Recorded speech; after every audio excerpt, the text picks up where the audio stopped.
Hello everyone, welcome back. I have a review here of the new movie on Netflix, which is the Death Note movie. Get excited because this is one wild ride. And not a good one. So I'm going to be going into a review and a pretty deep analysis because I took notes the entire movie and I had to pause the movie pretty much every 3 minutes. Sometimes even quicker, just because of how much shit I had to write down. So let's jump into this quickly. First of all, I would like to mention that making this a movie was probably the worst choice they could have made, and it would have alleviated at least some of the problems throughout the movie. Because part of the problem is they took an entire 37 episodes. This really doesn't expand past the L arc, so it's not exactly 37, maybe 22, 18 episodes, but even still, that's a lot of time to cram into like an hour and 50 minutes. So part of the problem with the story here is that they have a lot to cover, and then they just kind of cram it all together, so everything's moving quick, fast, and it's just like you can't really set anything up that way. So not good delivery at all throughout the entire movie because of how they had to rush it. That aside, let's go ahead and talk about the granule stuff. First of all, we start off with Light Turner, as he's known in this one. He's no longer a popular student, he's no longer an athlete, he's no longer a tennis champion, a national Japanese tennis champion. No. In this one, he is not popular, he is smart, and he uses that to help cheat on tests. So what he does everyone's homework, and he gets money for it. So right off the bat, you got a great character here. He's a loner loser, little emo kid sitting in the corner, and this kid gets picked on while it's raining and everybody's running for no reason. And he goes to help him, and in a very Kira-like fashion, he tells the guy, if you hit me, I'm underage, so you'll have to go to jail. It's like, wow, already off to a good start. Very manly character. So anyway, he gets punched in the face, and right off the bat, already cheering at this point. And then he wakes up, principal says, you know what, screw you, you were cheating, we're going to ignore that black eye of yours, go to detention. And then this is where the series kicks off. Because while he was sitting on the bleachers, I'll give them credit, they kick it off kind of quickly. They drop the Death Note within like the first minute. They're not really trying to pad out the time there in the beginning, but also kind of goes to rushing the story, which, as I mentioned, is a big problem with the movie aspect. But anyway, in detention, Ryuk reveals himself to Light, which originally he sees his name in the book, and he calls him Ryuk. And I was going to lose my mind, because I thought that's how he was going to like talk to him throughout the entire movie. But no, Ryuk corrects him on the proper pronunciation, so bullet dodge there. I would have given the movie a ton of shit if they called him Ryuk the whole time. But yeah, so you have Ryuk showing up, and this leads into a Three Stooges skit where Light knocks over a shelf, and then he runs and screams for like a minute and a half straight. Just high-pitched squealing and wailing, and very against character. Throughout the entire movie, I would give them a little bit of credit if it stopped there, but throughout the entire movie, even after he becomes Kira, he is still a little bitch the whole movie. And there will be more examples along the way, so let's roll on through. Pretty much, Ryuk, the only good part of this movie, only by his voice, his character is kind of screwed up in this one. He hands him the note, and he pretty much coaxes him into doing his first kill, which, if anyone has watched the anime knows, Light already, or the manga as well, but Light already has the Death Note, and he's already written down dozens of names in it before Ryuk even shows up. Because if you remember, he leaves it there for a couple days, and then he goes and checks in on him, and he's like, holy shit, you've been busy. But no, this one, he has to bring him a pin and everything, he has to tell him who to kill, and he leaves the way to kill up to him, which he chooses decapitation. We got a little sadist here. And it leads into a final destination scene where a woman's bag drops groceries, and then this guy who's walking with a basketball hits the groceries and bounces into the street, and then you get a truck coming, you get a van coming in that swerves because of the basketball, and then it swerves near a truck, and then the truck swerves and crashes, and a ladder flies off and decapitates this kid in like full HD gruesome violence where it splits his head in half and it bounces across the street, and meat spills out, and then they show an outshot of it where it's way over the top gore, and it's not the first example of this, which is part of why this movie, it has no subtlety at all throughout the entire thing. There's no intelligence, there's no smart design. Every character is going around saying, fuck this, fuck that, there's gore here, fuck you, you're a pussy. It's just like they didn't have any concept of what the original show was about. So let's move on past that. In this story, you basically have Light's mom, who is dead, and his father is still on the police force. But he's not the police chief in this one, he's just an investigator. I kind of buy his motivation wanting to kill criminals since his mom was killed by one, so it's a pretty weak motivation compared to the original, where he just wanted to pretty much cleanse the world of all crime. So this makes it a little more selfish and like inwardly focused, where he just wants, oh, me, I want to be justified. So this leads to a second kill in the movie where his mom's killer is eating at a restaurant and he falls on his steak knife in this. All the deaths in this movie are just stupid. He falls on his steak knife and he spits blood at the camera. Again, no subtlety whatsoever. After these two kills, he has some pretty forgettable conversations with his father before and after. Papa comes in and says, you know what, mother's killer's dead, cool, and they high five. And then you move on to another scene where he's talking to, this version of Misa is called Mia. So just to clarify this early on, that I'm not saying it incorrectly, they call her Mia in this movie, which is a weird, I don't know why they did that. I mean, you could change the last name Amane, but I don't know why they didn't just leave Misa as her first name. There's a lot of weird choices in this movie, but anyway, he shows her the notebook and he says, look, I can kill people with this thing. And then she's obviously doesn't believe it. And he says, look, touch this thing and you'll be able to see my god of death. And then she touches it and Ryuk goes, hee hee hee, humans can't see me. Only the owner can see me. Which, if anyone knows from the original, if you touch any piece of the notebook, you can see the Shinigami. So this already is stupid, and it just, I don't know why they make these decisions. They change a lot of the core aspects of the show, and they don't do anything with it. Like, there's no part in the movie where not being able to see Ryuk matters. So changing that rule didn't affect the story at all. And it's not like he's going around letting everyone touch the Death Note anyway, so it doesn't really matter. Only 2 people have touched it. I mean, who gives a shit if she can see him or not? But anyway, they go to death number 3 of the movie, where this guy has a hostage situation, and he says, I'm going to write his name in the book, and he's going to surrender. And he walks outside, of course, because that's how the Death Note works. They got that part correct, at least. And he comes out, holds up his gun in the air. Then another Final Destination scene, a truck comes flying in and hits him, and splits the guy in half, and gore flies everywhere.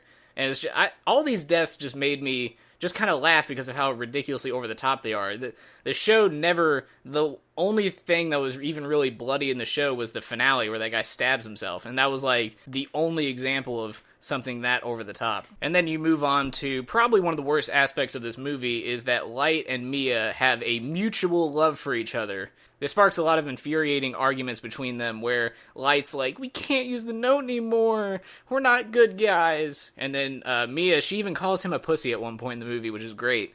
And it's leading up to that, but well, I'll get more into that down the road. But basically they argue all the time where she's wanting to use the notebook and he's not wanting to use it. And it's such a swap of their characters. The whole movie is just frustrating to anyone that knows these characters. So basically, he professes his love for her, and they have little Twilight scenes together, and that's incredibly forgettable. And then you move on to the 4th kill during a montage where this guy electrocutes himself, and his head explodes like a balloon, which I guess is how electrocution works in this world. And then you move on to him having conversations about being a god, which is a callback to the original, where I guess he still uses the name Kira, although he gives it to himself, which is kind of stupid. The media doesn't do it. Yeah, he did it to throw the world off his trail by giving himself a Japanese name. They would think he's Japanese, but that motivation is incredibly stupid. And then we move on to L, where he's in a Tokyo nightclub, where there's a lot of ritualistic murders everywhere. There's blood all over the place. People are hung up and strewn about. Again, the director having no concept of subtlety. And you move on to him just kind of walking around and looking at the scene and saying, you know what? We got a lot of stuff in here. I know who Kira is. and right off the bat, you're thinking, whoa, what? Hold up. Or he knows exactly where Kira is just from this Japanese nightclub. He walks around it for 1 second and he's like, yeah, he's in Seattle. It's like, all right. I guess you'll explain this later, which he does, but even still, it's kind of stupid. And then he gets into a limo, he's eating candy, munching down on some gummy bears, so he still likes candy in this one of his few character traits that remains. And he's talking to Watari, which is his real name in this one, and you'll realize why that's stupid later on. And they basically just have a limo ride together, he puts on some sci-fi glasses to stay awake, and then the audience falls asleep, and they move on to the next scene. Which is another stupid scene of Light having a conversation with his dad about Kira, and he's pretty much defending him to the point of saying, it's me! I'm the one! Because he's just, like, back and forth with him, like, yeah, well, what if he's doing good? What if he's doing good? And he's like, well, he's not. And he's like, yeah, but what if he's a good man? It's just like, holy shit, dude, you are way too open about this. I mean, even in the original, he was anti-defending him to kind of, like, get off his trail. You can't just go around, again, not being a strategist like the original Light, but that is just one of many examples. And the cops immediately start helping Kira. They don't question him at all. They're just right on his back, and they even vandalize Light's dad's office because he's against Kira. So it's like he's the only person on the force that's against him, which seems very quick, and again calls back to why they should have made this a series and not just a movie. I also have a note in here of Elle reaching for his candy and spilling like half the bowl everywhere. It seems like a small scene, but that is just really stupid. I don't know why Elle would waste candy like that. That's kind of contrary to Elle and his candy obsession, that he would just waste it willy-nilly. And then Elle goes into discussing that Light used the name Kira as a misdirect, which I marked as being stupid in my notes here. And the reason why is that in the original, they go far in depth explaining Elle figuring out where Kira is located. So having this as a movie, they just basically oversimplify it and say, oh yeah, there's no planning whatsoever. I just threw a dart and I found out he was in Seattle. It's just... There's no planning anywhere in this movie. There's one plan at the end, and it's not earned at all. And then Mia and Light are in the computer lab of their school, where, Kira does all of his work, and they have a very frustrating conversation. It's just, they would never talk like this. They're talking about how they're going on message boards trying to find people to kill, and people are saying, hey, kill this guy, kill that guy, this guy did this, kill him. And Light's like, well, how do we know these people are telling the truth here? What if somebody's trying to get revenge? What if somebody, fucked his girlfriend or something? And Mia was like, what if somebody fucked me? And then Light was like, oh, well, he'd be fucking dead. It's just, like, very, very classy conversation for this classy movie. But again, going back to that, Light, he doesn't care about romance at all. The only time he even fakes it is just so he can use people. He uses everyone. That's his character. He's not remorseful. He doesn't want forgiveness. He always thinks he's right. He never says, oh yeah, I'm wrong here, I fucked up. No, he's always sure of himself, even way towards the end. He sticks to it all the way to the end. And this movie I guess they maybe try to humanize him. They try to take away his elements of coldness, but it's like, that's the character. You can't have the character without having the characteristics. That's why it's named such. And then, as I mentioned earlier, Elle goes into explaining that Kira, or Light, whatever you want to call him in this situation, he doesn't know he's Light yet, he just knows he's Kira. He said that he knew where he was because a local news site where the hostage was taking place was only broadcast to Seattle, so he knew the only people who could watch it were in Seattle. But it loses a lot of the initial planning because he didn't set it up. In the original, when he did that in Tokyo, I think that's where it took place. I might be wrong on that. But he basically said that this is broadcast worldwide, and he used Lind L. Taylor as bait, who was a criminal that was going to be executed either way. So he either doesn't get killed and he goes free, or he gets killed like he would have been anyway. So he set up this whole scheme and said it's going to be broadcast worldwide, but realistically what he was doing was he was going to do it city by city until he found out where Kira was. And he just so happened to get lucky on his first try that he landed in the right city. Which is very smart, and it's exactly the kind of planning that Elle does. But in this one, he's just like, oh, no, that was a Seattle broadcast. It's like, all right, I guess that's that. Let's move on. Next point, I guess. Then Elle leads up to a public press conference, which obviously is very against Elle's character. And even though he's wearing a mask, he still would never do this. He would never have a public showing. It's not even... People are speculating that he even exists in the original. They don't even know that he's real. They think he's fake, like just a myth. But in this one, he's like, nope, I'm real, come kill me. But basically, he does this in kind of the same way of the Lind L. Taylor thing, where he uses the public stunt as a way to prove that Kira needs a name and a face, because he says, listen here, you kill me right now where I stand. And he's alive, so he uses that to prove that he very much so wants him dead, but since he didn't, then that means he can't do it without a name and a face. Which I guess I'm alright with. I mean, I'm okay with that planning there, but... It's just not, there's no real planning. He just kind of took a wild leap. I mean, he didn't, the other guy, the other L, the original, he used a decoy. So it's like, if he lives or dies, then that's it. But this one, it's the L himself. If he dies, investigation over. No one else is going to find him. So he would have never done something that stupid. And then you have a scene that follows up with after the broadcast where the whole time during the broadcast, Light is having very non-characteristic communications with pretty much everyone, Mia and Ryuk. Ryuk says, oh yeah, I'm rooting for this guy, and he's like, will you shut the fuck up already? In almost that exact voice. I'm not even really mocking him. That's how he sounds when he says it. And it's hard. If I were to write down every instance of the character breaking their character, I would have a much longer list. So let's move past that. And then when Light's dad gets home, he questions him about what would happen if they catch Kira, which, two parts. The original would be pretty stupid to say something like that, because it pretty much implicates you by saying it. You know what's going to happen, why are you worried? Second of all, I mean, he's smart. What the hell do they think they're going to do if they catch Kira? Obviously, execution. He's killed like 400 people. I mean, shit, what do you think is going to happen? They're going to throw a parade? So again, two-parter of why this one is not very smart. And in this one, L does pretty much narrow down the suspects the same way he does in the original. He has the police that are working around him followed, and he has their family followed as well, just to kind of keep tabs on everyone and see who's doing it. So I guess I'll give them credit there for at least keeping that intact. And then we move on to Mia being insanely stupid in this version. I mean, in the original, she only played fast and loose before she met Light. The moment she met Light, it was over. She pretty much did anything he said from that point on. Because the Misa in the original one was obsessed with Light, and Light knew that, and he used that to his advantage. He didn't really give a shit about her. He even said during their first meeting, if you disobey me, I will kill you. He obviously does not give a shit about this woman. But again, this one tries to make him more sympathetic, more like a Twilight, new wave, teeny bopper. So obviously, that characteristic is too mean. We can't have that.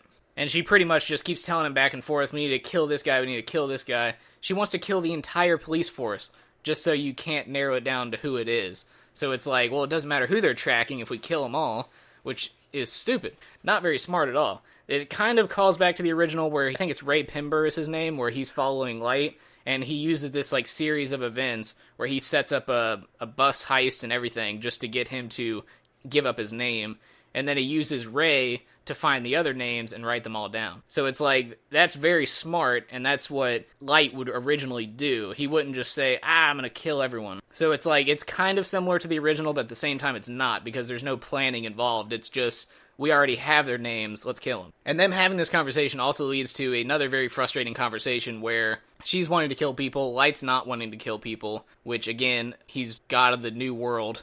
I mean, obviously, he would be the one wanting to kill people, but he doesn't in this one. He's very against using the Death Note, which is almost like, why even bother with this show?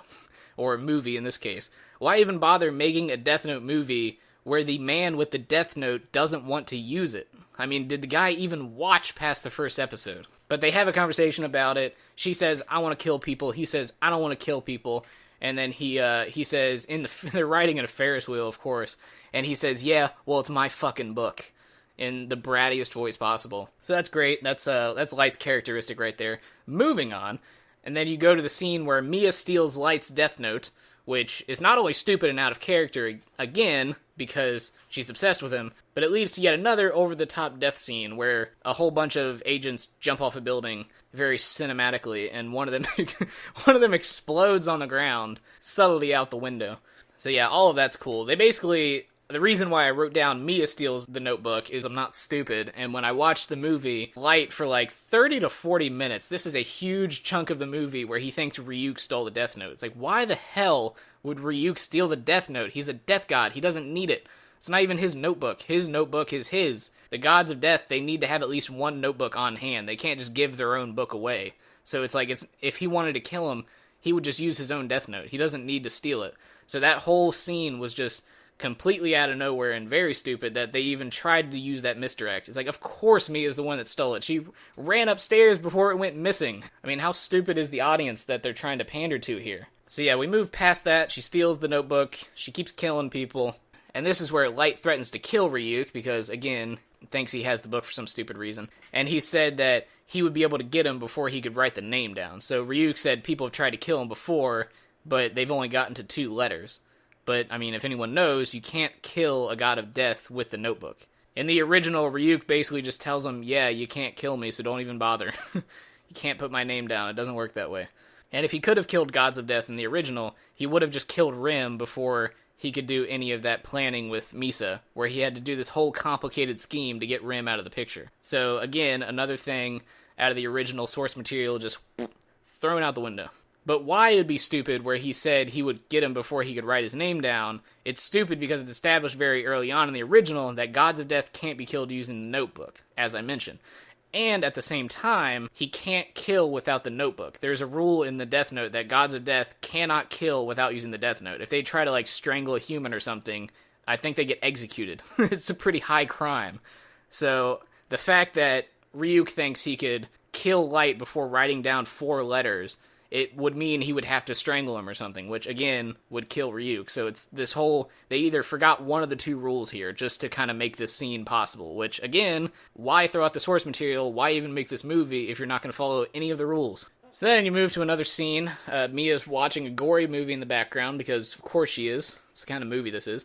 And then it follows up immediately with a scene that's kind of smart, because Light's dad goes on national television, and he basically threatens Kira. He's like, hey, you kill me. You killed all these officers. Kill me too. Which, obviously, Light being Kira, if he writes his name down, he's killed his father. He doesn't want to do that. If he doesn't write his name down, then, well, it's like, why'd you kill all the other police officers, but not the one guy who has a son that we already suspect of being Kira to begin with? So that is kind of smart. I'll give them credit there. But it also leads to a stupid scene where Mia tries to kill his dad. She runs for the notebook and says, let's do it, let's kill him. And obviously Light's like, get the fuck out of here, what are you doing? Get out of my house. I'm not killing my father. So it's like, I don't know what she was expecting. Was she thinking, oh yeah, Light's totally gonna go for this. He's gonna kill his dad. No, obviously. So this scene is pretty much a big waste. I even put in the notes as a little asterisk, goddamn Mia is stupid in this one. Which is, throughout the entire movie I was thinking that the whole time. It's hard to look past it. She is so stupid. And then this leads to Light, again being a classy individual, saying Ryuk fucked them and that it's over. And that they're not the good guys anymore. The original Light went to his grave thinking he is still a god. Showing again how weak this newer version is overall. It doesn't represent anything that the original did. If you want to change aspects of the story, at least keep the characters the same. You can change the story all the hell you want, but if the characters aren't the same, then there's no point in even using the source material to begin with, if you're just gonna change it this drastically. I mean, shit, just have a brand new character that Ryuk follows, or even a new Death God. Who cares at that point? Just have a brand new whiny teen character, and problem solved. And then you kind of go back to the original here with L's plan that eventually does out Light as being Kira. And the way it's done does come naturally enough, and it doesn't seem forced, so I'll give the movie credit there. With the time they had, if they had a series, they could make it a little smarter, but with the time they had here, I think L figuring it out was done properly enough to where I can't really attack it. It wasn't super smart, but at the same time it wasn't stupid, so I'll just go ahead and give them that there. But again, it also does prove how stupid it is for Light to even allow Mia access to the Death Note in the first place. The original Light had a dozen booby traps in his room to deter people from finding the notebook. He rigged his door, he rigged the desk, he had a hidden compartment in the desk, and he even rigged that. He even rigged the little hidden compartment that no one even knew about. So basically, if anyone found the Death Note, it would immediately cause a house fire and destroy the notebook. That's how much planning the original Light went through to hide his identity. This new one is like, fuck it. I'll just leave it out on my desk. Just let anyone steal it. So that's ultimately a lot of this movie's conflict could have been avoided by Light being smart. And you'll find that out a lot through this movie where you look at a scene and said, oh, if Light was smart here like the original, this wouldn't have happened. So it's really frustrating to watch this as, again, what I mentioned, if you had a new character doing this, he could get away with being stupid because he's not based on anyone. If you're based on somebody who's like a master strategist, brilliant student, athlete, all this, and you make him this weak shell of a character, obviously people are going to have problems with that. And then you have L in kind of a mirroring of their first meeting in the show, but not exactly because the context is different. You have Light sitting in a cafe, L comes barging in and jumps and sits down his proper L way, and he confronts him pretty much immediately about him being Kira. Again, making this into a movie forces and rushes situations like this, because there's really no setup to it whatsoever. He just kind of like, oh, Seattle, bam, name and face, bam, he won't kill his dad, bam, he's Kira. They're just like, these all take place minutes apart from each other. If they were spread out, then there would be more suspense, but it's just like, oh, I guess we're figuring everything out right now. Why even bother guessing what's coming next? And in the original, he even allowed Light to help them search for Kira while he was still suspecting him. So it's building up to him finally being outed. But in this one, you have them talking face to face. He's wearing his mask, as usual throughout the movie. He reveals his face to Light, which the movie kind of makes seem like a big deal, but he still doesn't know his name, so I mean, who gives a shit if he can see his face? Elle doesn't really think he could even get a hold of his name, that's why he shows his face, so this whole scene is kind of pointless. And Elle in the original already knew this was pointless and never covered his face around Light, because he knew he'd needed a name and a face. He even told him that. He was just like, yeah, well, I know you can't kill me. And they also have a very loud conversation where Elle pretty much, I guess to drive a point home, just throws a bunch of shit in the floor, gets everyone's attention, and then they pretty much yell at each other, which is stupid for a whole bunch of reasons, but it basically ends with Light confessing that he is Kira to Elle. So, I mean, movie over. The cat and mouse game is done. There's nothing left to go on. And I swear to God, there's like 50 minutes left in this movie after this confrontation. So it's basically, I know you're hunting me. I'm Kira. All right, we got 50 minutes left. How does this movie go on past that? Then, of course, Light leaves, and Mia and Light have a Twilight discussion on their porch about how they love each other. And every time they talk about love in this movie, it just makes me want to turn the movie off, because it seriously is on the level of acting and production of a Twilight movie when these scenes happen. So it's just like there's no connection whatsoever. These actors, they could hate each other for all we know. There's no chemistry whatsoever. Dialogue's horrible. There's just it's none of it's good. I have so many notes in here about their damn love story just because of how bad it is every time it comes on screen. And then we move on here, where in the original, Light doesn't know Wataru's real name. In this one, it is his real name, so it's stupid. And it takes away from Light's master plan used later in the show, where he has to set up a whole series of events to get Rim to pretty much kill these two people that he's trying to fight against. So, I mean, there's just no planning. It's like, oh, his name's Wataru. Oh, well, what's his real name? It's like, no, that is his real name. You can kill him anytime you want. It's like, alright, I guess that's that. I mean, you try to hide Elle's identity, but the guy who's second man to Elle, nah. We'll just let him use his real name. So obviously with this information, Light writes his name down on the Death Note, and he gives him an arbitrary amount of time to find Elle's real name and give it to him. So basically for this entire period, Wataru's kind of like a slave, because he's working off the Death Note, and he's like, alright, well, you gotta do what I say now, it's written in the book. Which leads to a very stupid scene where Ryuk says that if he burns the page, it spares the target, but you can only do this once. And this is stupid for many reasons, but that's his plan for Wataru.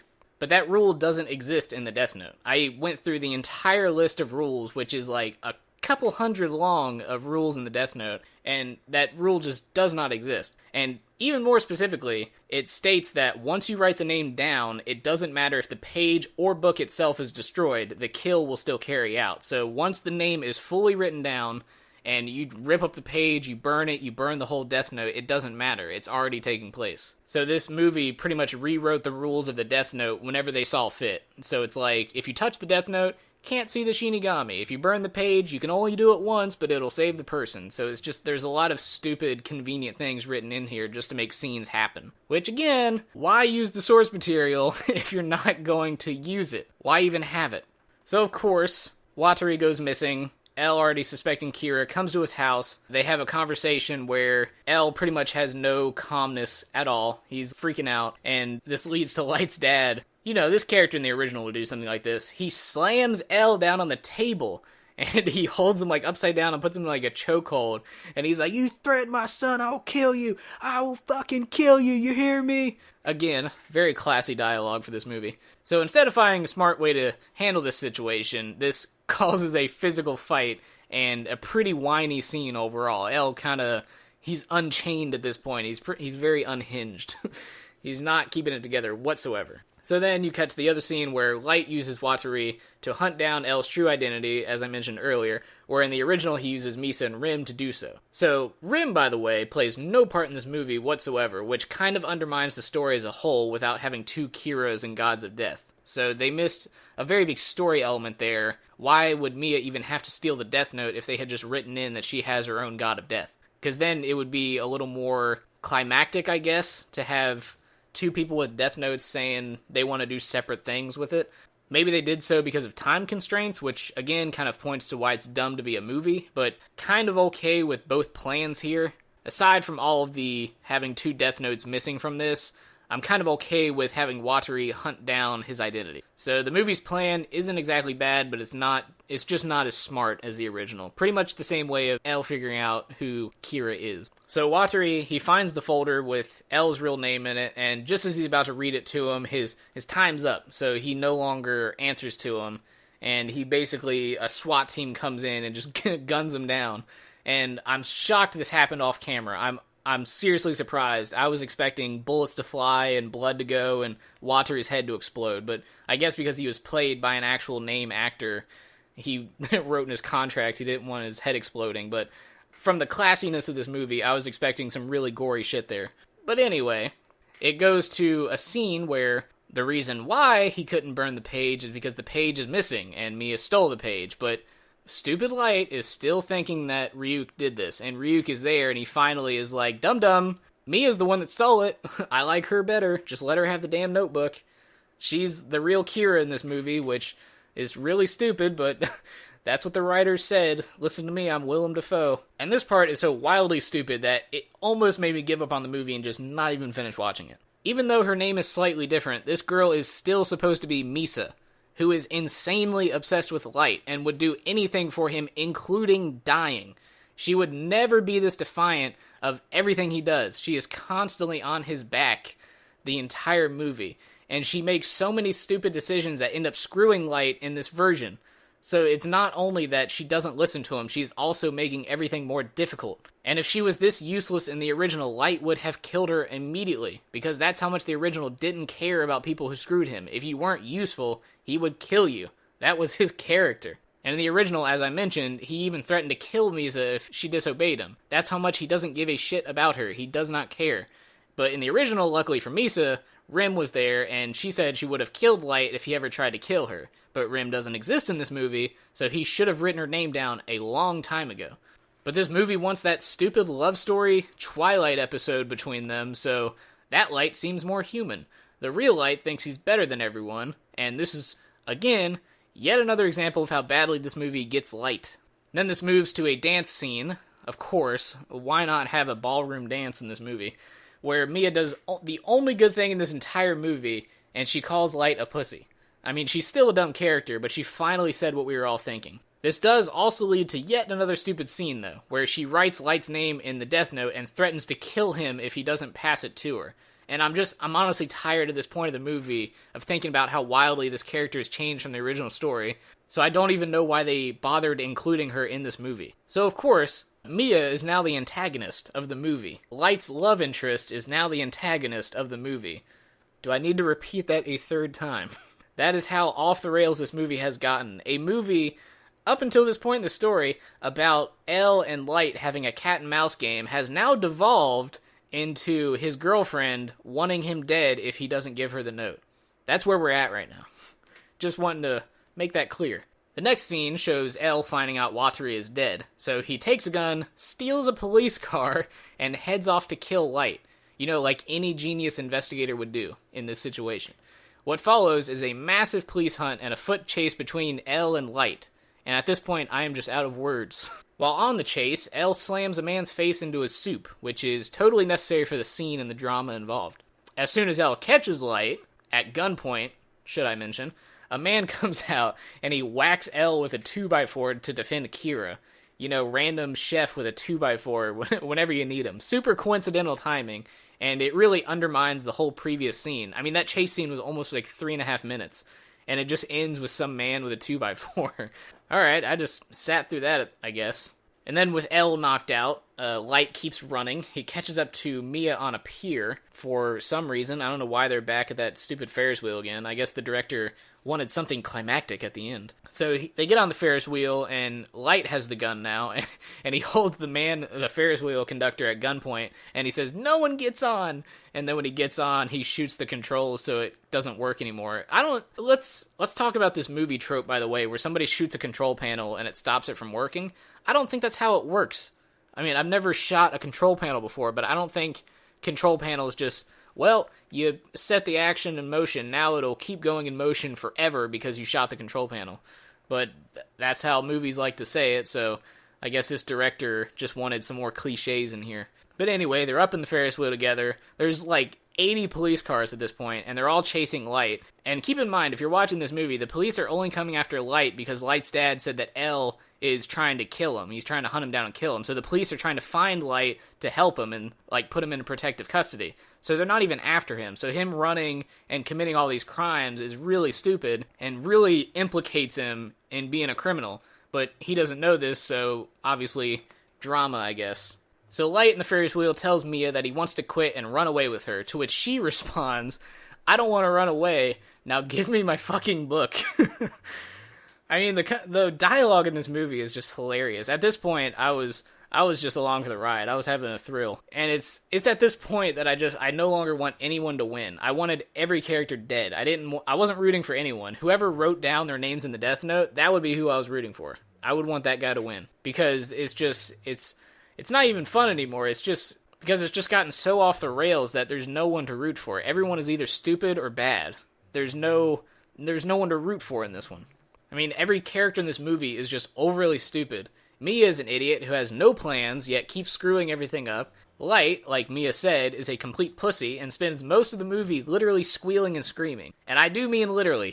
There will probably be memes after this of him all the times that he squeals and screams and makes scared faces in this movie. And then you have Elle, who is an impulsive child who acts before he thinks. So none of these characters have any depth to them whatsoever.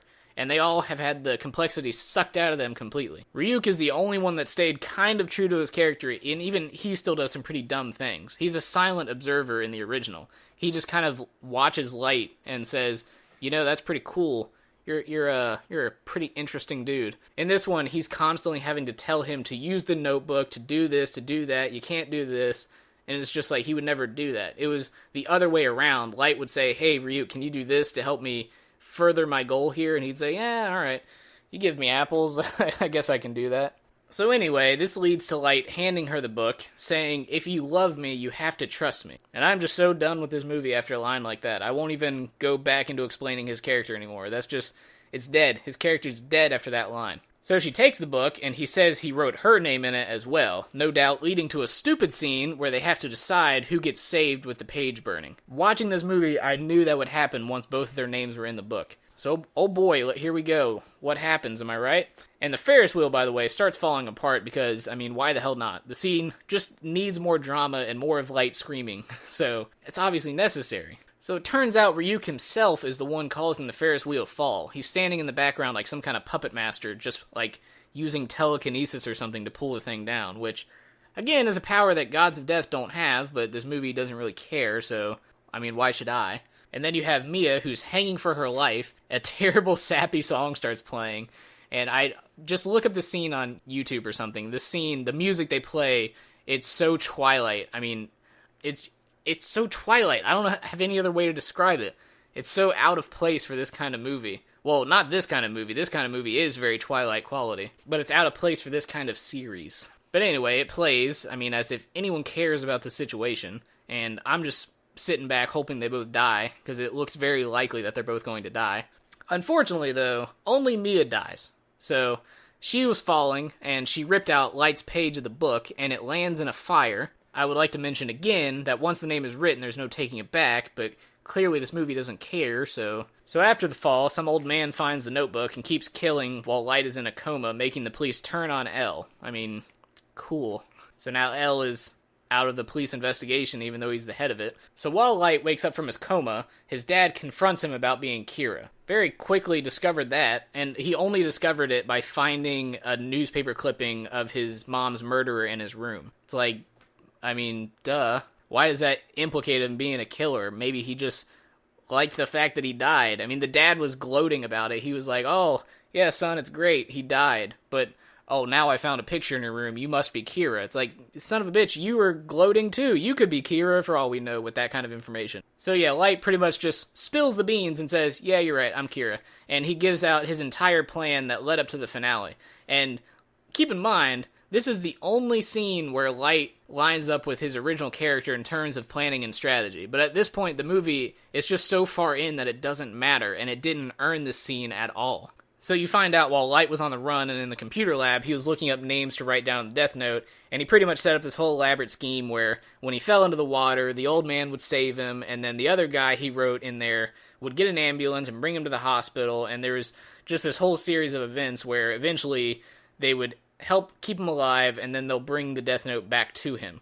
And part of what he did when he wrote Mia's name in the book is he wrote that as she was falling, she would tear out his page and throw it in the fire. So they explain why she tore the page out as she was falling, but it's pretty stupid anyway that that whole scene existed because, as I mentioned, that power does not exist. You can't burn the page and have it reversed. But, I mean, the movie's over, so I am just glad at this point. I don't care to talk about it anymore. I mean, Light was a complete idiot up until this point, so he hasn't earned this whammy ending where he gives his genius plan.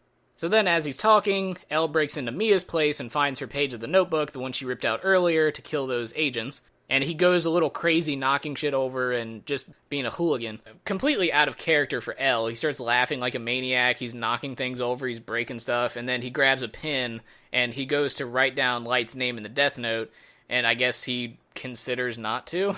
But I mean, honestly, I was kind of rooting for him just to write Light's name down, because if they do a sequel, which this open ending, they clearly want to do a sequel, I just want Light dead. I want every character in this movie dead. If they do a sequel, do it with a whole different slew of characters, because this movie just did not earn a sequel at all. I mean, he wasn't Light the entire movie, and then they try to make him a little bit like Light at the end, but it's just too late for that. But of course, he doesn't write the name down, and the movie just ends pretty much right there as Light finishes telling his dad the story. Ryuk laughs, says humans are interesting, and then credits. I mean, Jesus, what an absolute waste of time. Oh, and no mention of Shinigami Eyes the entire movie as well. I mean, I guess one of the most crucial plot points just wasn't important. I mean, what a slog of a movie, I swear. Let's get down to rating time. What do we give this movie? We give it a 2 out of 10. We give this movie a solid 2 out of 10. And you know why? It would be a 1 out of 10, but I think Ryuk was cool looking, and he had Willem Dafoe as a voice actor. And that is it. That is the only thing that saves this movie from a 1 out of 10. It very much so deserves a 1 out of 10, but Willem Dafoe was in there. He did alright. His character wasn't as goofy and silly as the original Ryuk, who only got serious at certain times, but this one's just kind of like brooding the entire movie. So no love, no happiness, no silly scenes, like nothing. It was just, let's take a fun show about a guy writing names in a Death Note. Let's take the smart elements of it. Let's take everything that the show stood for, that the fans loved, that made it one of the most acclaimed shows in the history of anime. And let's just say, no. Let's suck all that out. Let's make the scene super dark. Let's make everything look stylized. Let's add some 80s beats to these movies. Let's take their characters. Let's make Light into a total bitch. Let's make Mia into a hard ass who wants to use the book. Let's make Ryuk into a brooding little Batman sitting in the corner. Let's make Light's dad impulsive. Let's make Elle not very smart and just getting dumb luck. I mean, I could go on for hours talking about how bad this movie is. If you want to see it, just to see what you're missing, then by all means go ahead, but I doubt you're going to enjoy it. Even if you don't like Death Note. Even if you don't like Death Note, this is a bad movie.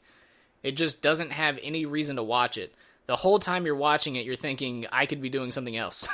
Why am I sitting here? And I guarantee that's how you're going to feel. It's almost a 2-hour movie, so keep that in mind before you set aside some time to watch this travesty. So anyway, hope you enjoyed it. If you can, try to enjoy the movie, but I doubt you will. And I will see you in whatever video comes next. I don't know what that is, so I guess just stay tuned.